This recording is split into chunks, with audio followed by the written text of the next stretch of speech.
Ba-bum, ba-bum. Woohoo! Ba-bum, ba-bum. Woohoo! Woohoo!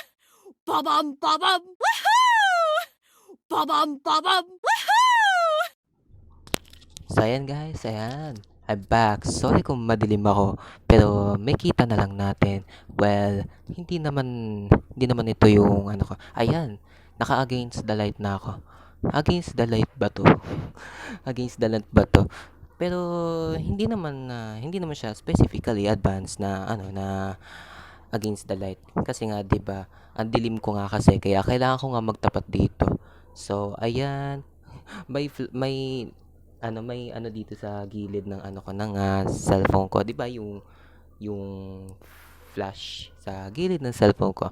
Kaya ayan, nakaganto ko. Pero I'm sorry talaga guys kasi kailangan ko lang kasi talaga mailawan. Oh, ayan. Nandito tayo and we're back again for another Ace vlog and pa Ace vlog lang talaga, ha? Ace vlog lang talaga tayo, guys. Pati ngayon, magre-reaction vlog na rin tayo. But before that, may gusto lang akong ipaano na mag-subscribe na kayo sa vlogs ko dahil nga 'di ba nag-upload ako ng secondary videos like yung videos ni Francis Calma na patawa video kasi nga 'di ba specifically hili ko lang kasi talaga mag-upload ng mga ganyan kasi nga 'di ba nanonood ako ng mga ganyan-ganyan dati ng mga Francis Calmas videos kaya kaya kung baka sakali may basis pa naman tayo dyan. So, I'll end this muna. Then I'll see you guys on to my reaction vlog. Goodbye. So, yan na nga guys. Ayan, I'm back. Since, ano nga, diba? Since magre-reaction vlog pa nga ako. And ayan, naka-portrait mode tayo. Then, kumikita natin, magre-react tayo ng mga scary videos or mga scary stories na pinapahiwatig sa atin ni, YT Goldie G. Siya ba ito? Oo, siya nga, si YT Goldie G. So, kung mapapansin lang natin, sa bawat istorya niya is lahat-lahat talaga, wala tayong masasabi na hindi nakakatakot yung istorya na sinasabi niya. Lahat ng sinasabi niya is nagkakatotoo din kasi nga 'di ba naka-relate ito sa totoong buhay itong mga kwento na ano natin. So, once na nag-react tayo ng scary stories or scary videos na ipapahiwatig sa atin ni YT Goldie G. So, let's specifically start kasi nga 'di ba hindi talaga ako mapakali sa takot ko na to. Ayan, nakasalamin ako anti-radiation. So, let's go and watch this video. Pero first niyan, syempre, lilitan ko lang yung ano ko. Pero let's just wait until we see kung gaano na ba siya kaliit. Then, yung liit niya, isi-secure ko na lang kung okay na siya. Ayan, secure natin. Ayan, let's go! Isa na siguro ito sa pinaka nakakatakot na kwento sa internet. So simulan na natin yung kwento. Yung sender ng Tumataas yung balahibo ko, guys. Sorry. story, ang sabi niya ay 3 daw silang magkakapatid. Doon daw sa taas ng bahay nila ay meron daw 2 kwarto. So doon sila natutulog na magkakapatid. Yung isang kapatid nila ay natutulog mag-isa doon sa kabilang kwarto, habang siya naman at yung isa pa niyang kapatid ay doon natutulog sa kabilang kwarto. Doon daw kasi sa kwarto na yon, double deck daw. So doon siya sa baba, tas yung kapatid niya na mas bata nandun sa taas. Ngayon, matutulog na daw sila nung kapatid niya. So, patay lahat ng ilaw kasi sanay sila na matutulog na talagang totally wala ka makikita as in pitch black doon sa kwarto. Humiga na daw siya doon sa may double deck doon sa baba. And then yung kapatid naman daw niya ay umakyat na doon sa may taas ng double deck. Patulog na daw siya nung mga panahon na to nung marinig niya yung kapatid niya na parang bumaba doon sa double deck. Matapos ang ilang minuto ay umakyat din daw ito ulit. Kala niya ay doon na matatapos na parang may kinuha lang daw doon sa baba. Ngunit bumaba na naman daw ito ulit. Tapos umakyat na naman ulit doon sa double deck. So parang akyat baba yung kapatid niya. Medyo Ganyan talaga guys. Minsan talaga kapag parang may masama ka talagang kutob na parang may nagpaparamdam o nagpapakita something sa'yo, ganyan na talaga magagawa. Mag-aakyat baba ka talaga sa double deck na kinakahigaan mo. Kinakahigaan nyo magkakapatid. Kaya once na nakakita kayo ng ganun, pakishare na lang sa story ni Goldie G or kaya naman sa akin para naman sa ganun is makita natin kung ano ba yung makaka-relate na story sa totoong buhay natin. Kasi yung story kasi na ikukuwento ko is gagawin ko na lang siya sooner or after. Kasi nga 'di ba, kasi nga 'di ba nagre-reaction video pa ako dito ng scary stories. So, paki-update na lang si Goldie G o kaya naman mag-comment lang kayo sa akin. Pati naman din sa kanya. Pwede naman kayo mag-comment sa kanya. Pero basta kung may YouTube siya, pwede naman kayo mag-comment doon. Pero kung sa TikTok kasi parang parang iba lang kasi nga 'di ba, hindi nga ako madalas nagti-TikTok, eh, siya nag-ano ti-TikTok naman siya. So, puwede naman kayong mag-comment kahit sa TikTok ko sa YouTube niya o kaya naman sa akin sa YouTube ko na Nostalgia Boy Vlogs. Kaya kaya nagcha-challenge ako dito na na maka-experience na manood alone. So, let's start. Grabe guys, ganyan na talaga ma-experience niyo sa buong buhay niyo. Istorbo na daw siya nung mga panahon na to, pero hindi na lang daw niya pinansin. Matutulog na daw dapat siya, pero yung kapatid niya dun sa taas ng double deck, ang likot-likot daw. Parang yung galaw siya ng galaw, tapos kung ano-ano yung ginagawa niya dun sa taas. Ngayon, sa sobrang inis nung babae, parang tinadyakan niya yung double deck. Tapos, sinaway niya yung kapatid niya na parang, uy, medyo maingay ka na dyan, matutulog na ako, nagpapahinga na ako, huwag ka nang masyadong makulit. Ngayon, tumigil naman daw yung kapatid niya. Pero napansin niya na sumilip daw yung kapatid niya doon sa baba. Di ba syempre double deck, so parang sumilip daw pababa. I-hide ko lang yung video niya. Pero guys, kung mapapansin nyo, sa litrato pa lang ng mga ganyan-ganyan, yung mga pinapakita ba naman sa atin ng mga litrato, grabe guys, sobrang nakakataas talaga ng balahibo ko yan. Pero i-share nyo na lang sa akin kung tumataas din ba yung balahibo nyo once na nakakita kayo ng litrato ng mga multo or whatsoever pang mga ghosts or zombies dyan. Basta mag-ano lang kayo, comment or share nyo lang sa akin in the comment section down below kung nakaka-experience ba kayo ng ganitong kaba o takot. Yung kapatid niya. Dahil nga daw sa sobrang dilim ng kwarto, so hindi niya maaninag pero nakikita lang daw niya yung anino ng kapatid niya na nakasilip, na nakatingin sa kanya sa baba. Medyo matagal daw nag-adjust yung mata niya doon sa darkness doon sa room. And then, nung nag-adjust na yung mata niya, nakita niya yung kapatid niya na nakatingin daw sa kanya at nakangiti pa. Ang inisip niya, Guys, grabe, natatakot ako. Grabe, ang dilim-dilim pa naman dito sa kwarto namin. Grabe. Dilim-dilim pa naman dito. Grabe guys, pag nakakakita talaga ako ng mukha na gano'n, tatakot talaga ako. Tatakot talaga ako sobra guys. Grabe, ano na kaya nangyayari sa akin dito? parang loko naman to, nangaasar pa, parang ganon. So nakatitig lang daw sa kanya, nakangiti. Tapos ang creepy daw nung smile kasi ang laki daw nung pagka-smile nung kapatid niya. Tapos ang laki daw ng mata na nakatingin sa kanya, parang ganon. Matapos lamang ang ilang minuto ng pagtitig sa kanya ng kapatid niya, ay umatras na rin daw ito at bumalik sa higaan niya. So akala niya makakatulog na siya ng maayos nito.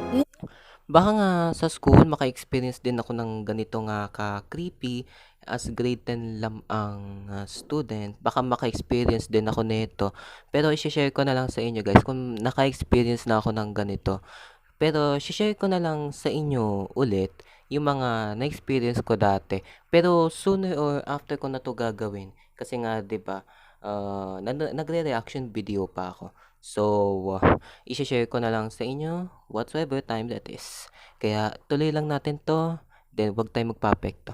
Ngunit naririnig niya yung kapatid niya na para daw may kinukutkot dun sa taas. Tapos daw niyang marinig na kumukutkot yung kapatid niya, ay naririnig niya na tinatawag daw nito yung pangalan niya. Paulit-ulit daw na tinatawag yung pangalan niya. Pero dito na niya na-feel na parang ang weird na kasi hindi daw siya tinatawag nung kapatid niya sa pangalan niya. Tinatawag daw siya nito ng ate, halos buong gabi na paputol-putol daw yung tulog niya dahil naririnig niya na ang ingay daw nung kapatid niya doon na parang kilos ng kilos at talagang malikot doon sa taas ng double. Ayan guys, ayan ang ano natin, ayan ang problem natin sa tuwing nakaka-realize o nakakakita tayo ng mga something creepy na nagpaparamdam talaga kasi madalas at madalas mararamdaman talaga natin yung mga ganito ka-creepy na such a creepy things na kumbaga may hahalulog lang sa may bed nyo, sa may double deck bed nyo. Ayan, may hahalulog lang dun. o kaya may maglilikot lang. Kaya kung baka sakali lang, ah, parang may gagalaw, something strange na hindi niyo naman pala expect na gagalaw. Basta something na gano'n. So, sige, tuloy lang natin 'to. deck. Kaya late na daw siyang nagising. Pagkagising daw niya ay dumiretso siya sa baba at naabutan niya yung kapatid niya na naglalaro ng computer. Nilapitan niya ito at parang binatukan pa. At sinabi niya na parang, "Oy, ikaw kagabi, ang ingay-ingay mo, ang likot-likot mo, ilang beses na kitang sinaway." Tapos Ganyan guys, ganyan kapag malilikot talaga yung mga tao around you, mapapasabi ka na lang na, "Hoy ikaw kagabi, ang likot-likot mo, ang ano mo ganun." Mga ganun ba, kanina pa kita sinusuway, napakakulit mo, napakalikot mo, mong ganun. Parang ganun, parang mapapasabi ka na lang na ganun, kinabukasan mga after ng trahedyang nangyari sa'yo kagabi. Talagang mapapa-expect o makapapa-experience pa kayo ng mga gano'n. Kaya kaya kung ano lang guys, please ingat-ingat lang kayo. Kahit ako man lang 'to, mag-iingat din ako, lalo na sa mga ganitong, ka-creepy na mga stories or mga expectations. So, sige tuloy lang natin 'to. Baka sakaling maka-relate ako dito sa story na 'to. ang likot-likot mo, hindi ko alam kung anong ginagawa mo sa taas, hindi mo man lang ako patulugin. Yun yung sabi niya dun sa kapatid niya. Ngunit nagulat daw siya at natakot doon sa sinabi ng kapatid niya. Kasi ang sabi ng kapatid niya ay hindi naman daw ito natulog doon sa double deck. Sa kabilang kwarto daw ito natulog. Ngayon, Ayun guys, ayan ang ano natin. Ayan ang pinaka-intense na kutob natin. Na para bang akala nyo, yung kapatid nyo yung naglilikot sa kwarto nyo. Yun naman pala, yung kapatid nyo is natutulog sa kabilang kwarto. Hindi ko nga alam kung saan bang dahilan, bakit daw natulog yung kapatid niya doon sa kabila. Habang siya naman parang walang kibo at parang napuputol-putol lagi yung tulog niya. Pero hindi naman sa ibig kong sabihin na yung kapatid niya mismo yung naglikot or nagugugulo doon sa may bed. Ang ibig ko lang talaga sabihin guys, yung ano, yung yung tao na nandun sa double deck is hindi yun yung kapatid niya. Ibang nilalang yun. Ibang nilalang yung nandoon guys. Sinasabi. Kaya kaya guys, doble ingat lang talaga dahil baka maka-experience pa kayo ng expectation na ganito. Kaya sige, tuloy lang natin. dito na siya nangilabot dahil kung wala man yung kapatid niya doon sa kwarto at sa kabilang kwarto pala ito natulog, sino yung kasama niya doon sa kwarto? Sino yung nakita niya kagabi na nandoon sa taas ng double deck? Isa na siguro Sige guys, isa pa. Grabe, ano talaga yung takot na to. Lang, watch out. nagimbal ang buong Pilipinas sa nakakakilabot na pagsanib ng dalawang demonyo kay Clarita Villanueva. Guys, nakakatakot talaga. Taong 1953 ay napakalaking balita hindi lang dito sa Pilipinas kundi sa buong mundo ang pagsabi ng mga demonyo kay Clarita Villanueva habang nakapiit sa isang bilangguan sa Manila. Ngayon ay pag-uusapan natin ang kagimbal-gimbal na karanasan ni Clarita Villanueva. Si Clarita Villanueva. Parang hindi ako pamilya sa taong ito, guys. Parang nag-iiba lang talaga yung expectations ko kumpara sa sa magkakapatid na nag-aano doon sa double deck na natutulog kumpara dito kay Clarita Villanueva. Nag-iiba talaga yung expectation ko dito kay Clarita Villanueva. Kasi yung nangyari kasi sa kanya is sinapian daw siya ng iba't ibang demonyo. Iba't ibang demonyo. Dalawang demonyo lang pala yung sumanib sa kanya. Pero yun doon naman sa magkakapatid na yun is about naman to do sa double deck. Hindi ko nga alam kung ano yung magiging choice nila. Bakit yun pa talaga yung yung magiging expectations nila bilang isang magkakapatid sa isang lugar, sa iisang bahay wherein haunted na pala. So, sige, tuloy lang natin tong story ni Clarita Villanueva na sinapian daw siya ng dalawang demonyo. Sige, let's go. Si Clarita daw ay namuhay kasama ang kanyang ina sa probinsya. Wala daw siyang tatay kaya't mag-isa siyang tinaguyod ng kanyang ina. Espiritista at manghuhula ang ina ni Clarita kaya't maaga siyang namulat sa mga kababalaghan, kagaya na lamang ng pakikipag-usap sa mga kaluluwa na ginagawa ng kanyang ina. Ngunit sa kasamaang palad, 12 anyos pa lamang si Clarita nang pumanaw ang kanyang ina. Wala rin daw siyang kamag-anak na matitirahan kaya't nakipagsapalaran siya sa Maynila upang magtrabaho. Wala siyang ibang alam na pagkakakitaan kaya't napilitan si Clarita na magbenta ng laman. Ngunit sa kasamaang palad ay nahuli si Clarita ng mga pulis at kinulong siya sa Bilibid. Ang Bilibid kung saan pinunta si Clarita ay may 300 taon nang nakatayo. Sinasabi nila na ang Bilibid 300 years? Super haunted na yun, guys. Sa 100 taon pa nga lang, haunted na yung yung place wherein na nakatayo yung bahay. Tapos sa ilang taon na yun, 100 years, 100, 200, 300, mga whatsoever years ba, ay parang mapapa-expect at mapapalala na lang bigla yung mga nakatira dito na mga iba't ibang nilalang. Mga ganun. Parang iba lang din kasi, guys, eh. Alam nyo, guys, tumataas talaga yung balahibo ko. O kaya naman parang may intense na kutob ako na kapag nanonood ako ng istorya nito is makaka-relate ako. Parang ganun. Ganun lang din sa paningin ko, guys. daw ay ginawang torture place nung mga panahon na yun at talagang nakakakilabot ang lugar na ito. 2 araw pa lamang daw na nakapiit si Clarita doon sa Bilibid ay nagsimula na daw na magparamdam sa kanya ang mga kaluluwa doon. Ayon sa kwento ni Clarita ay ginagambala siya ng 2 elementong madalas siyang kagatin. Ang isang elemento daw ay napakalaki at napakalangkad. Ang pangalawang elemento naman ay maliit lamang ito. Lagi daw siyang ginagambala ng mga ito at halos bumaon daw ang mga kagat nito sa kanyang balat.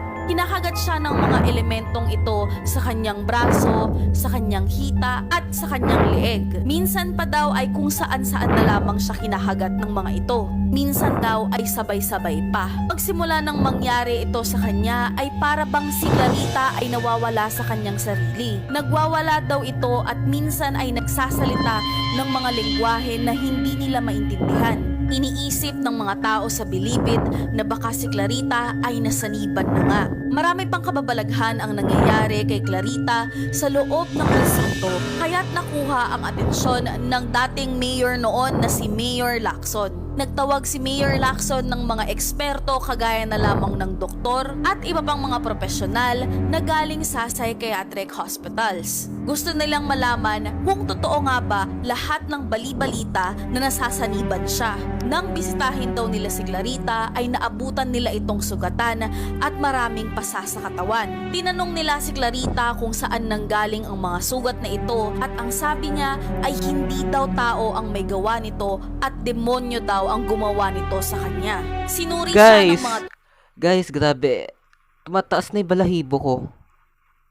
doktor at kinausap siya ng mga dalubhasa, ngunit wala daw silang makitang mali kay Clarita at nagulat na lamang daw sila na nagbago daw yung ugali ni Clarita at bigla itong nagwala. Sinabihan daw niya yung isang doktor na sumusuri sa kanya na mamamatay daw ito at tumatawa si Clarita at nanilisik ang kanyang mga mata.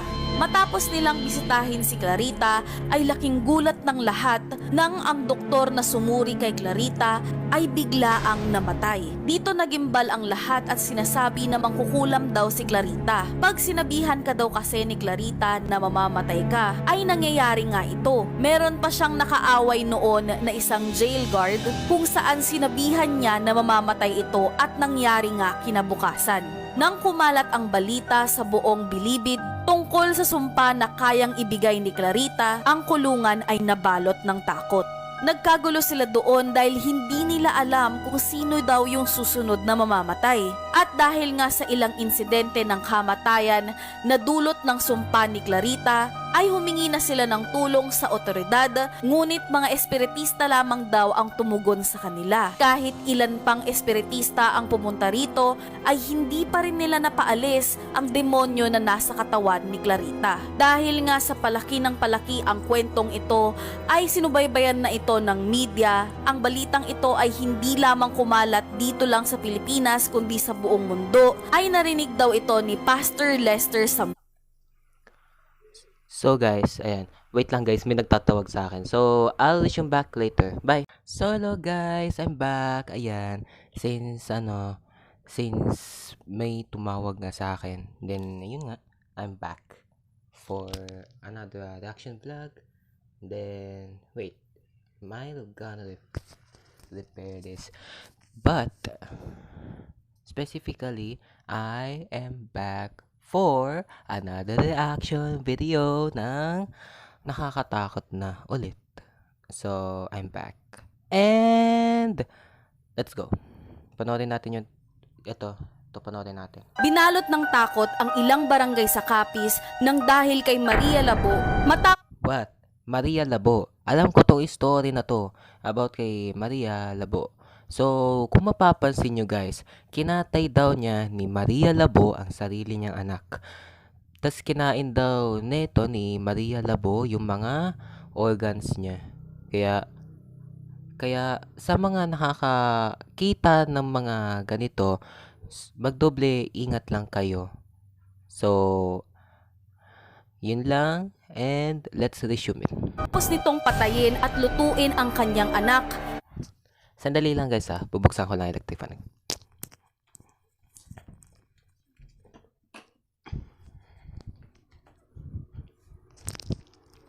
So ayan guys. Wait lang, ano ba ito? Nararamdaman ko dito sa baba. Okay. Matapos niya niluto niya yung sarili niyang anak. At ihain sa kanyang asawa. Pinaniniwalaan na siya daw ay isang aswang. Ngunit, sino ba si Maria Labo? Si Maria Labo ay isang simpleng may bahay ng isang pulis na nakatira sa Capiz. Meron daw silang 2 anak. Sadali lang guys. Ba't naka number 3 yung electric fan ko? Ay, ang ingay-ingay nga. I-set ko sa number 1.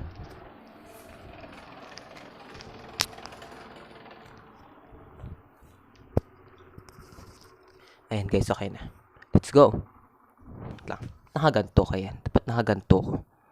Napagdesisyonan ni Maria Labo na mangibang bansa at maging domestic helper sa Dubai. Ngunit nang pumunta siya sa ibang bansa, ay dito nagsimulang magbago si Maria. Ang amo daw ni Maria sa Dubai ay isang matandang babae. Ngunit bago ito pumanaw, ay may hinabilin daw ito sa kanya. Pinainom daw si Maria Labo ng isang itim na likido. Isang itim na likido. Ayan daw ang pinainom kay Maria Labo. Kaya pala parang nagiba siya. Kaya pala guys, nagiba si Maria Labo kasi may pinainom daw sa kanya na isang itim na likido. Pero hindi na lang natin alam kung ano ba ang kinalabasan ng itim na likido. So, sige, tingnan na lang natin. At ipinakain sa kanya ang isang itim na bilog na hiyas. Itim na bilog na hiyas.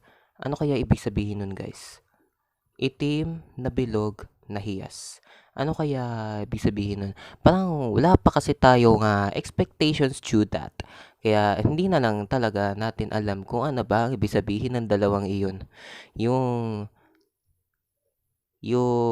bilog na itim na hiyas. Tsaka yung itim ba na likido. Hindi na lang natin ano ba ang ibig sabihin nun. Hindi na lang natin alam kung ano ba ang ibig sabihin nun. Kaya may instances din na wala tayong idea kung paano nai-spawn yung mga ganun-ganun lang nang hindi naman natin alam ang purpose or parang expect na lang natin na wala siyang purpose. So, sige, tuloy lang natin at tapusin natin to. Ang sabi daw sa kanya ng kanyang amo ay kailangan daw nitong mapasa kay Maria ang hiyas bago siya pumanaw. Matapos daw nito ay dito na nagsimula ang mga pagbabago kay Maria. Lagi daw itong gutom, ngunit kahit ilan pa ang kainin nito ay hindi daw napapawi ang kanyang gutom. Ganun guys.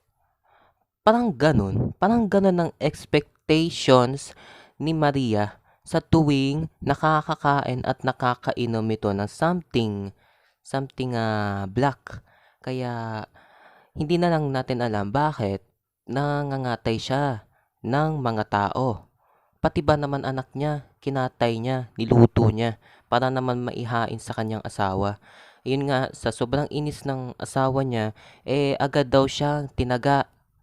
Tinaga, grabe ang lakas ng pagkakataga sa kanya. Halos yung taga ba naman is ang laki. Ang laki ng taga sa kanya kay Maria Labo. Kaya hindi na lang natin expect bakit siya tinaga. Kaya ang mai-expect ko lang kasi dito kung bakit siya tinaga. Kasi nga 'di ba, mamamatay tao siya. Mamamatay tao siya kasi pinatay niya ang sarili niyang anak at baka gawin niya pa ito sa ibang tao. Kaya tinaga niya bigla ito sa pagkapuno niya. Kaya sige, tuloy lang natin. Tuluyan ng pumanaw ang kanyang amo ay dito na umuwi si Maria sa Pilipinas. Ngunit sa pag-uwi ni Maria sa Pilipinas ay dito napansin ng kanyang mga kamag-anak at pamilya ang pagbabago sa kinikilos nito. At magsimula daw na umuwi si Maria sa kanilang probinsya ay biglang nagsisulputan ang mga reported cases na pagkawala ng mga bata at minsan pa ang mga bangkay nito ay matatagpuan na gutay-gutay. Isang gabi ay umuwi ang kanyang asawa matapos magtrabaho. Pagka-uwi daw nito ay hinanap niya kaagad ang kanyang mga anak. Ngunit Subalit guys, subalit.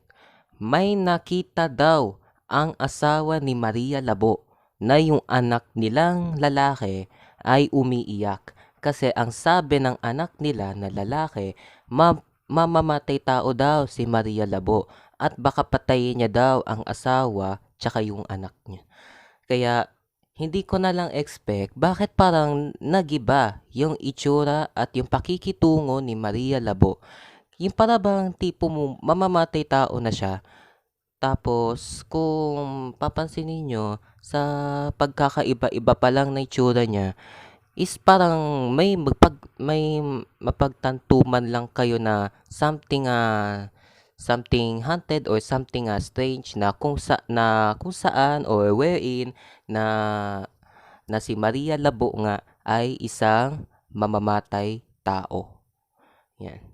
Kaya napanood ko na tong istorya na to at gustong-gusto ko lang tong i-share sa inyo. Alam ko napanood ko na ito ng 10 to 15 times. Yun nga na gusto ko i-share sa inyo lahat ito ng mga manonood ko. Kaya sige, let's go. hindi daw sumagot si Maria sa kanya at sinabi lamang na kumain na daw siya dahil nakahanda na ang pagkain. Habang kumakain daw ang asawa ni Maria ay biglang dumating daw ang isa sa kanilang mga anak. Umiiyak daw ito at tila takot na takot. Hindi daw Ayun guys, yung anak daw nila, umiiyak siya na tila takot na takot kasi nga 'di ba hindi daw niya expect na may nanay pala siya na papatayin ang kanilang mga anak. Kaya hindi daw siya makapag-explain o makapagsalita kung ano ba ang nagiba kay Maria Labo at saka hindi rin siya makapag-explain o makapagsalita kung bakit sila gusto patayin ni Maria Labo. Kami ni Goldie G, ayan, na-explain na namin dalawa kung bakit nag-iba yung itsura niya. At saka na-explain na rin namin kung bakit mamamatay tao si Maria Labo. Kaya ngayon ko lang ito i-explain at sasabihin sa inyo to. Ayan. So, let's go. salita ng maayos ang bata nang dahil sa takot, ngunit paulit-ulit itong tinuturo ang kanilang refrigerator. Tumayo ang asawa ni Maria at tumungo sa kusina upang buksan ang kanilang ref at Yung asawa niya, yung asawa ni Maria Labo, guys. O kaya yung tatay ng anak na umiiyak ay tila nakatingin sa refrigerator nila.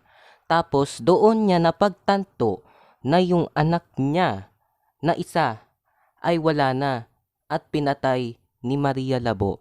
Kaya hindi lang natin expect na may makikita pala tayo something na kakaiba. Kaya sa mga taong may sa mga taong ganyan or may o kaya kung meron man kayong kung meron man kayong tita o kaya kung ano ba, sino ba diyan sa inyo na gano'n kay Maria Labo, magdoble ingat lang kayo parate kasi baka gano'n din ang gagawin nun once na naggano'n ng pakikitungo at yung kanyang ginagawa. Mambad sa kanya ang ulo ng isa sa kanyang mga anak. Nandun din sa loob ng ref ang ilan pang bahagi ng katawan ng kanilang anak. Sa sobrang galit ng asawa ni Maria ay kumuha daw ito ng itak at Ayan guys, sa sobrang galit ng asawa ni Maria Labo ay bumaba siya. Tapos sinigawan niya ba?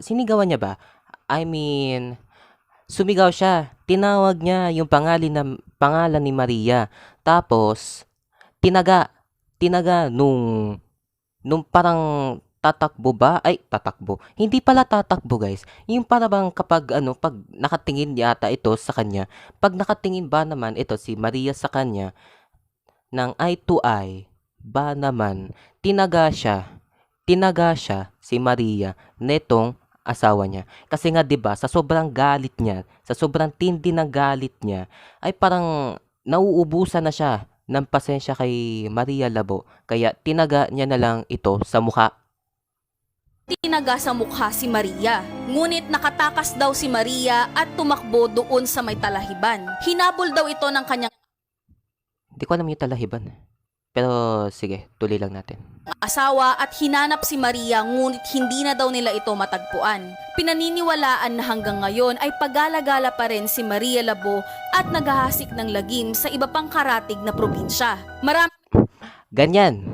Ganyan guys.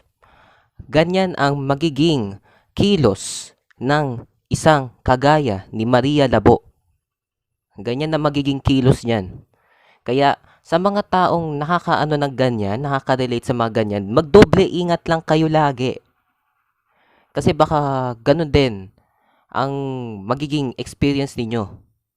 May ding reports na nagsasabi na nakikita daw siya ng mga bata na pagala-gala at minsan pa ay umaatake si Maria Labo tuwing gabi, lalong-lalo na sa mga buntis. Ngunit according sa mga pulis ay wala naman daw reports at ebidensyang magpapatunay na totoo nga si Maria Labo. Kaya't mananatiling urban legend ang kwentong ito. Gayunpaman ay hindi maikakaila na nag-iwan ito ng takot sa mga tao, lalong-lalo na sa kanilang probinsya. Alam nyo guys, pagdating pa lang sa mga ganito, bakit para tila tumataas yung balahibo ko? Kasi ganito yan kasi guys. Di ba nga ako na mismo nagtanong, ako pa itong magsasagot. Kasi nga di ba ganito ito guys. Kasi every time na makakakita ko ng ganitong type ng mga ghost, mga aswang or something na parang tila kakaiba, ay parang mapapataas na lang bigla yung balahibo ko sa sobrang takot at sa sobrang kilabot. Oh, di ba?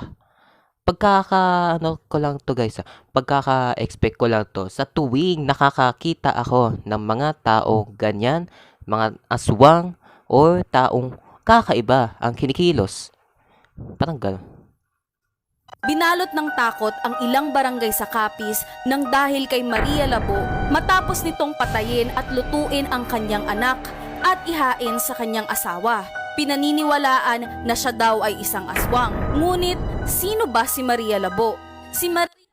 Okay guys, parang tapos na yata, nag-first lap pa ako, nag-second lap pa ako. Ayan. So, I would clarify one for you guys. Magdoble, ingat lang kayo sa tuwing may makakakita kayo ng katulad ni Maria Labo na isang aswang at mamamatay tao. Kasi si Maria Labo kasi, pinatay niya ang isa sa mga anak nila. Ayan. Isa sa mga anak nila ay pinatay ni Maria Labo na dahil lang sa kilos at galaw nito. Umaagresibo pa nga yung lalaki. Umaagresibo pa yung lalaki na tawagin si Maria at tagain sa mukha. Kaya hindi lang natin expect bakit naging aswang si Maria Labo. So, nasabi na to ni Goldie G na dahil nga sa may pinakain at pinainom sa kanya ang matanda bago ito mamahinga ay yung parang itim ba na na bola na hiyas. Tsaka pinainom siya na itim na likido. Ayan ang sign kung bakit parang nag-iiba si Maria Labo. Kaya kaya kung may nakakakita man lang kayo ng ganong tao, magdoble ingat kayo. Magdoble ingat lang kayo kasi baka kayo ang patayin nun. Kaya magdoble ingat lagi kayo. Ayan ang sinasabi ko sa inyo na magdoble ingat kayo lalo na kung may nakakakita o makakalapit kayo sa tao katulad ni Maria Labo. Ayan, doble ingat lang. Tapos ng clarifications ko, then kung gusto nyo i-share yung story ni Goldie G, ayan, i-share nyo. Hindi ko sinasabing wag nyo i-share to I-share nyo tong story na to, syempre. Kasi para makarelate yung mga kaibigan o yung mga ibang tao tungkol sa istoryang ito. Kaya share nyo na kahit itong reaction na video ko. Share nyo na din sa mga friends nyo para once na makanood sila ay makarelate at mapupulot rin silang magagandang mga aral dito. So, I'll see you guys. na lang sooner and I love you guys. Bye!